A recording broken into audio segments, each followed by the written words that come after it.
నిన్న రాత్రి మేము పంచాయత్ సెంటర్‌కి వెళ్ళామండి. అక్కడ గ్యాస్ బిల్లులు అమ్మేవాళ్ళు కనపడ్డారండి చాలా మంది. అయితే ఒక రూ. 20, రూ. 30 చెప్తారండి గ్యాస్ బిల్లులు. అయితే చాలా మంది పేరెంట్స్ బేరం ఆడకుండా తీసేసుకుంటున్నారండి. కొంతమంది పేరెంట్స్ చూసానండి వాళ్ళు కొనటానికి ఆలోచిస్తున్నారు. మధ్య తరగతి కుటుంబాలు ఏంటంటే ఆలోచిస్తాం మనం. డబ్బులు ఖర్చు పెట్టాలంటే ఆలోచిస్తాం. ఎందుకంటే మన సాలరీలు తక్కువ ఉంటాయి కాబట్టి.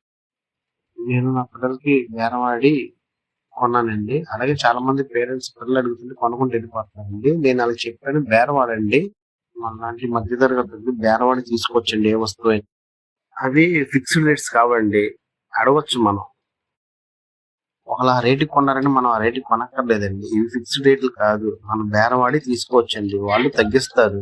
చాలా మంది మొహమాట పడతారు అడగడానికి. మా పిల్లలు మాత్రం చాలా ఎంజాయ్ చేశారండి ఆ బెలూన్స్‌తో. నేను గూడా ఎంజాయ్ చేశానండి. చాలా ఆనందం వేసింది మాకు. సో, చాలా ఆనందపడ్డానండి. దానికి డబ్బులతో వెలకట్టలేనండి.